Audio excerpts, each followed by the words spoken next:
उत्तराखंड में एक टनल में फंसे 41 मजदूर जिन्हें सही सलामत रेस्क्यू कर लिया गया। 400 घंटे यानी 17 दिनों तक कैसे रहे उस टनल में, ये एक प्रेरणादायक सच्ची घटना है जो तुम सभी को सुननी चाहिए।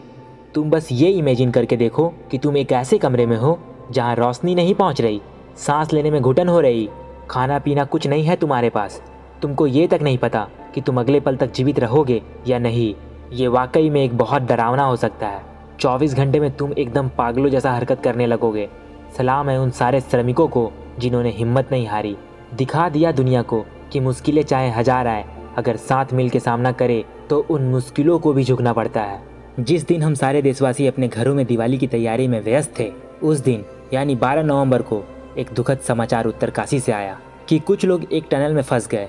पहाड़ ने अपने गोद में 41 श्रमिकों को भर लिया। उन्हें लगा कि अब वो वहाँ से बाहर नहीं निकल पाएंगे और बाहर के लोगों को भी लगा शायद वो जीवित नहीं रहे, पर देशवासियों ने भी हिम्मत नहीं हारी। जैसे ही एनडीआरएफ, खुदाई एक्सपर्ट, सभी लोगों को देश भर में ये पता चला, वो वहाँ पहुँचे और उन्हें लगा कि शायद श्रमिक अंदर जीवित है, तो देश विदेश से एक्सपर्ट को बुलाया गया कि खुदाई कैसे की जाए, जिसमें थाईलैंड, नॉर्वे और ऑस्ट्रेलिया के एक्सपर्ट आए। उन्होंने सलाह दिया कि ऑगर मशीन से पाइप डाल के खोदने से शायद रास्ता बन जाए और वो निकल जाए। जैसे ही कुछ मीटर खोदा गया, मशीन फेल मार गया, फिर उम्मीद पे पानी फिर गई। 5 दिन बीत चुकी थी। उन्हें एक पतली से पाइप के सहारे लिक्विड दिया जा रहा था और ऑक्सीजन पहुंचाया जा रहा था। फिर दूसरा मशीन लाया गया, वो भी किसी कारणवश फेल हो गया। आप सोच के देखो क्या परिस्थितियाँ रही होगी वहाँ पर। बच्चे एक बार प्रीलिम्स फेल होते हैं तो डिप्रेस हो जाते हैं, हमसे नहीं हो रहा, क्या करे जीवन में। यहाँ तो लोगों की जान पे बनी थी, अगर वो ये बोल दे कि हमसे नहीं होगा तो लोग तो गए। भाई, यहाँ पहाड़ों ने भी एक बात सिखाया, हम्बल रहो और प्रयास करते रहो, जीत तुम्हारी अवश्य होगी।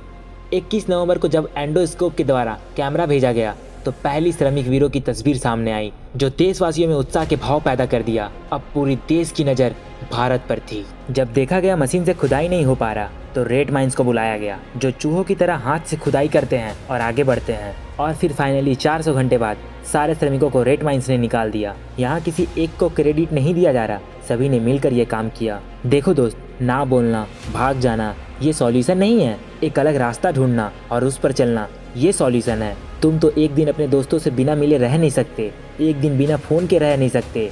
अभी ही समय है दोस्त, खुद को बदल लो तो बढ़िया है। अगर परिस्थितियां ने बदला तो बहुत तकलीफ होगी। एक बार उन 41 श्रमिक वीरों के लिए जय हिंद, जय भारत कमेंट में लिखो।